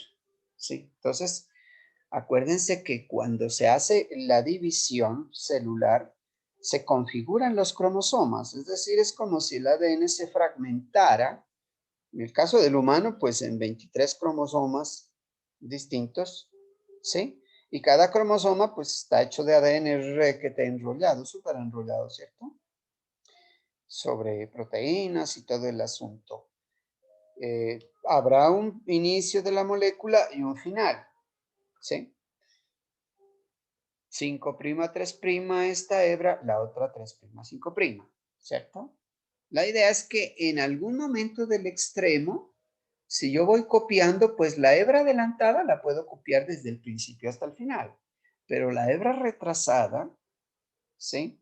Que se copia por pedacitos, ¿sí? Yo podría ir hacia acá, pero la hebra retrasada, ¿sí? Necesitaría que el último pedacito, ya en el extremo del ADN, si lo quiero copiar, ¿sí? No podría copiar ese último extremo porque no hay un sitio donde pegarle el primer, ¿sí? Entonces, como no hay ese espacio, pues no se podría copiar. Y de hecho, pues cuando esto sucede en las células somáticas, es decir, en las que no son germinales, ¿sí? Cada vez que se dividen las células, hay un pedacito del telómero, es decir, del extremo del cromosoma que no se puede copiar. Es decir, el tatarabuelo tenía, por decir algo, completo todo su cromosoma. Al bisabuelo ya un pelito menos, al abuelo menos, al hijo menos, al papá menos, al hijo menos, al nieto menos, al bisnieto menos. Cada vez esto se va cortando. Como estamos hablando de células aquí, un señor que se puso a hacer estos experimentos de ver cuántas generaciones permitía que se copiara esa información genética de esos cromosomas sin que se deteriore la información. Es decir, si cada vez voy perdiendo el extremo, en algún momento, a lo mejor ese ADN no es funcional, pero en algún momento daño información. Y si ya daño información, es decir, no copio información vital, pues algo le va a pasar a esas células. De hecho, hay un límite, creo que son 51 o 52, no me recuerdo bien el número ahí.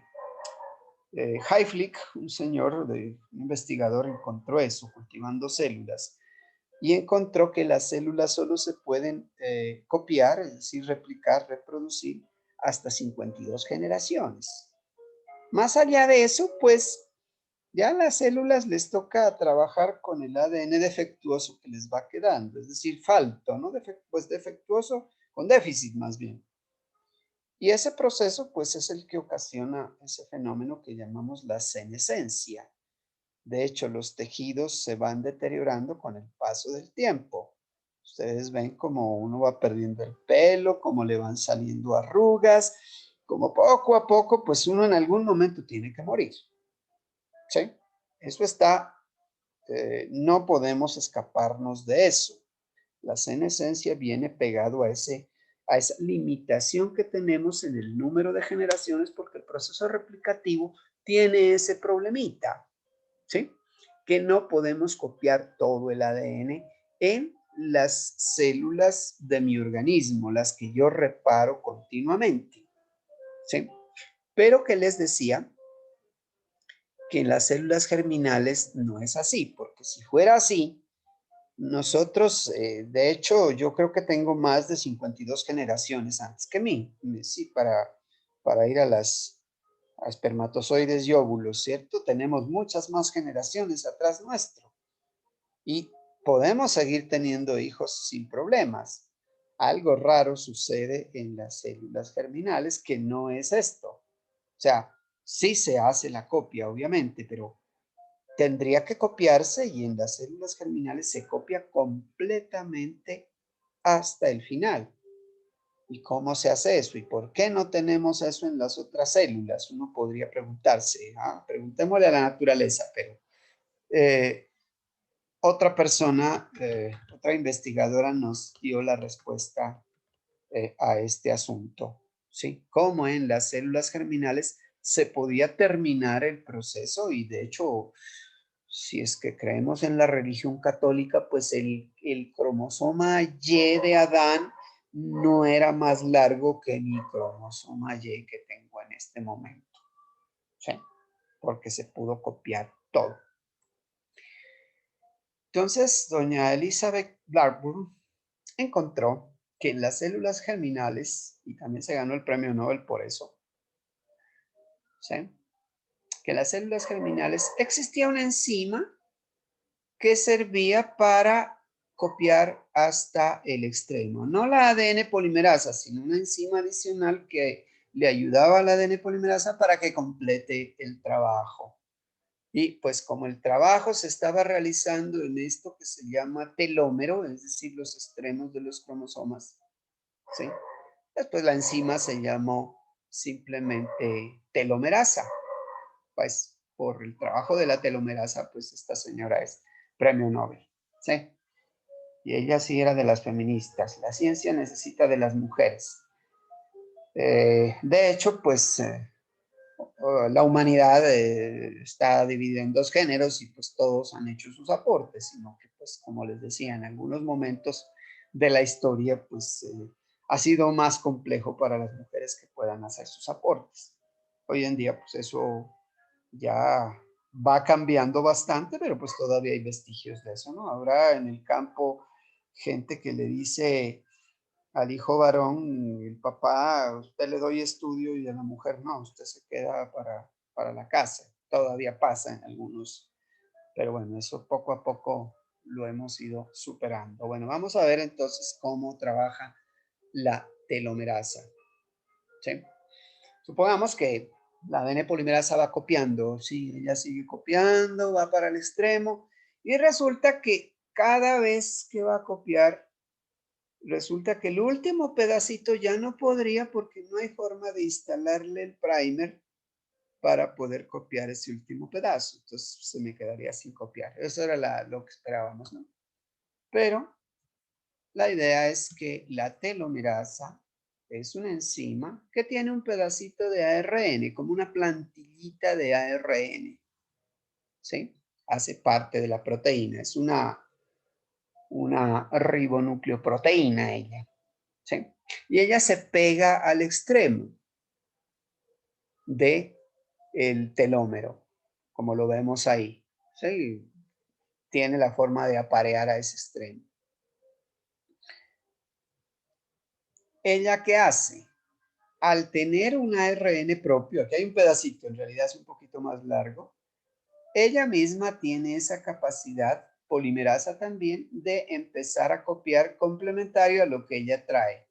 ¿Cierto? Primero para pegarse y después para empezar a alargar, hacerle como una extensión aquí, como las extensioncitas que les hacen en los cabellos en la costa cuando alguien se va de paseo. Sí, allá en Tumaco.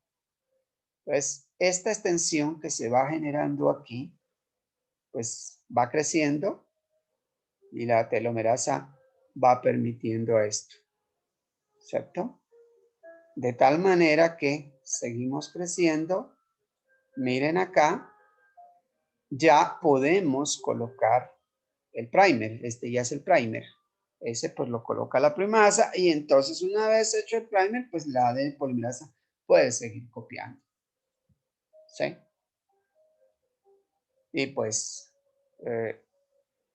terminamos felizmente en la copia completa, la replicación del ADN de las células germinales. Y ahí garantizamos que no estamos perdiendo información cuando nos reproducimos, es decir, cuando dejamos descendencia completa, es decir, yo como ser humano, mis hijos, yo sé que van a tener toda la información que mi esposa y yo les dimos. Lo que sí no vamos a tener es que las células que se están reproduciendo en mi organismo, solo en el mío, las células de mi piel, por ejemplo, que como se reproducen más, Por eso es que uno se le nota más el envejecimiento en la piel, porque alcanzamos más rápido esas generaciones. Y aquí hay una cosa bien simpática, simpática o traumática. Eh, no sé si ustedes saben, pues la publicidad lo que hace por vender cosas, ¿no? A las mujeres, más que todo ellas, pero los hombres también son vanidosos, ¿no? Pero pues parece que más son las mujeres, les venden esas jabones exfoliantes que dicen. Ustedes saben que la piel es un protector, ¿cierto? De una barrera y pues, para infecciones y muchas cosas. Pero como la piel, por contacto con el ambiente, pues se puede ir volviendo un poco rugosa, un poco áspera. Entonces, bueno, si yo uso un exfoliante, una crema exfoliante, un jabón, alguna cosa, pues claro, la piel se pone más tersa, más suave. Sí, pero ¿qué es lo que hacemos? Retirar las primeras capas del epitelio. Cuando retiro las capas del epitelio, pues tienen que salir nuevas capas, es decir, obligo a que haya mayor reproducción de esas células. Sí, entonces los exfoliantes tienen ese problema que está bien, disfrutaré de una piel suave y tersa durante un tiempo, unos pocos años, pero después eso implicaría que se me va a envejecer mucho más rápido. Ya llegado al límite, pues ya han visto cómo es la piel de los viejitos, ¿cierto? Algo que me iba a pasar a los 70 años, ese estado yo lo puedo lograr a los 40, a los 35, si es que me pongo a hacer exfoliaciones. Entonces, son cosas pues que poco a poco hemos ido entendiendo, pero pues el mercado todavía sigue vendiendo esas cosas. Ahí les dejo la cualquier jabón es exfoliante. Cada que uno se baña con jabón, el jabón elimina capas de piel. ¿Sí? Hay gente que no usa jabón precisamente por eso. La gente en Europa, como es un poquito más educada, ellos casi no usan jabón. Solo se bañan así con agüita para conservar su piel durante más tiempo. Sus razones tienen y de hecho, pues científicamente comprobado. Bueno, resulta que la replicación no solo Profe, recibe. y la cuestión de los bloqueadores. Bueno, pero ahí no interfieren con este proceso. El bloqueador es para evitar el efecto de la radiación, ¿no? Así como los rayos X pueden producir mutaciones, pues el bloqueador impide un poco la entrada, entonces sí bloquea las. Solo que a algunos bloqueadores les ponen otras cositas que sí pueden ser perjudiciales. Unos que causan cáncer. Hay unos que tienen paraminobenzoico, ¿sí? El PABA. Algunos dicen sin pava, dice alguno, PAPA, paraminobenzoic acid, porque se encontró que él induce cáncer. Pero pues no tiene nada que ver aquí con este proceso de la división, ¿no? Pues el bloqueador puede ayudar evitando los cánceres, pero porque la radiación produce eso, ¿no? Tiende a producir cáncer de piel. Pero hay que saber elegir cuál es el buen bloqueador. Lo que pasa es que al principio los experimentaron, los que quisieron sacar al mercado y listo. Después de unos años se encontró que causaban problemas. Entonces, si alguna vez se van a aplicar bloqueador, pues al menos que no tenga ácido paraminobenzoico. ¿Sí? La mayoría los tenían. Ok, bien. Hay Buena algunos que sugerencia. dicen sin pava. Esos son como los mejores. No sabemos qué otra cosa le habrán echado, porque por lo general les ponen cosas raras, porque son cosas sintéticas y mi organismo no está para sintéticos. Y la piel no es tan digamos, impermeable, ¿no? Si uno se aplica piel, crema en la piel, pues al rato uno la ve, pero pasan unos minutos y se pierde, se absorbe. Un epitelio, los epitelios absorben cosas.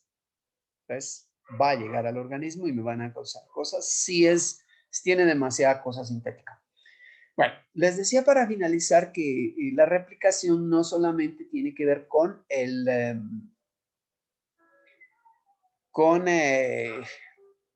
la reproducción de las células para dejar descendencia, es decir, la reproducción, pues que es lo que más están ustedes interesados en la producción animal.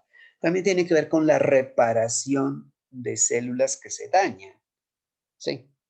Entonces, para eso necesitamos hacer replicación. Entonces, resulta que el ADN pues, se puede ir dañando por efecto de muchas cosas, sustancias químicas, el ambiente, la radiación natural que siempre ha existido. Entonces, eso me puede generar mutaciones. ¿Qué son las mutaciones? Simplemente cambios en esas nucleótidos, en esas bases nitrogenadas, que a veces la radiación, por ejemplo, puede hacer que dos timinas se junten y a la hora de copiarlas, ¿sí? La ADN polimerasa interprete como que era una sola timina. Entonces eso causa un cambio, porque me va a correr todo el patrón de interpretación con el que voy a hacer después mis proteínas. Entonces esa mutación puede que me afecte una proteína de pronto vital y por lo general estas mutaciones, casi que el 80% de las mutaciones terminan en cánceres. Entonces, pues por eso hay que, de hecho, tener esta maquinaria activa de reparación. Uno siempre la tiene activa, porque estas ADN polimerasas, que les decía que en las bacterias ya se conocen 5, en eucariotes se conocen muchas más, ya van como 15 distintas. Allá se las denomina con letras griegas, alfa, beta, gamma, delta, epsilon, etcétera. Pero algunas de esas, así como vimos que esa ADN polimerasa 1 tiene esa capacidad de quitar esos primers y rellenar esos huequitos, porque eso sería como una especie de error, también hay ADN polimerasas que quitan pedazos erróneos. Y aquí tenemos un ejemplo, miren. Supongamos que aquí tenemos una base mal pegada. ¿Por qué? Porque la ADN polimerasa, pese a que trata de hacer adenina, timina, guanina, citosina, pero muy ocasionalmente puede pegar una base mal pegada. Es decir, adenina, en vez de ponerle timina, le pegó adenina, le pegó citosina. Eso ya implica cambiar una palabra, una letra, ¿sí? Imagínense cuando ustedes escriben algo, en el corrector les cambia una letra por otra, la idea se cambia. Entonces, esa actividad editora que tienen las polimerasas, es decir, de corrección, está reparando el ADN todo el tiempo, porque pues errores se pasan, ¿no? Entonces miren que aquí tenemos un error. Entonces la enzima que repara, ¿sí? Rompe y se lleva todo esto, es decir, tiene actividad nucleasa. No solamente quita la base que está mal, uno diría, pues quite la mala y ponga la buena. No, lo que pasa es que si era ese caso de que cuando eran dos se pegó una sola, entonces se corrió todo. Entonces es mejor quitar un buen pedazo, que eso es lo que hace, y obviamente esa ADN polimerasa, como tiene actividad reparadora, completa, como ya lo vimos, y la ligasa es la que sella para que la cosa quede como debía ser y no pues con el error que tenía acá. Entonces, este proceso de las polimerasas sirve para la reparación del ADN. Ahora sí, ese proceso pues es eficiente, es bastante eficiente. Ya el proceso de replicación es eficiente, pero si le sumamos la reparación, pues la eficiencia aumenta. Pero no es, digamos, inmune, utilizando una palabra que no sea, no está totalmente a salvo de que algún error quede y quedan mutaciones y pues las mutaciones se pasan y ahí es donde se generan muchos cánceres. Pero algunas mutaciones pueden ser hasta buenas porque son las que generan la evolución. ¿Sí? Quizás la nueva proteína que se generó ahí es más eficiente que la que había previamente, entonces estamos hablando de una evolución. ¿Sí?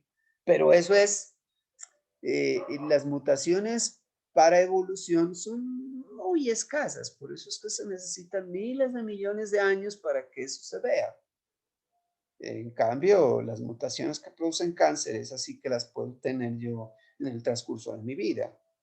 Entonces sí, pues la cosa es que hay que cuidar que este sistema de reparación tiene un límite, Si yo exijo mucho a ese sistema de reparación, pues no se va a dar abasto. ¿A qué me refiero?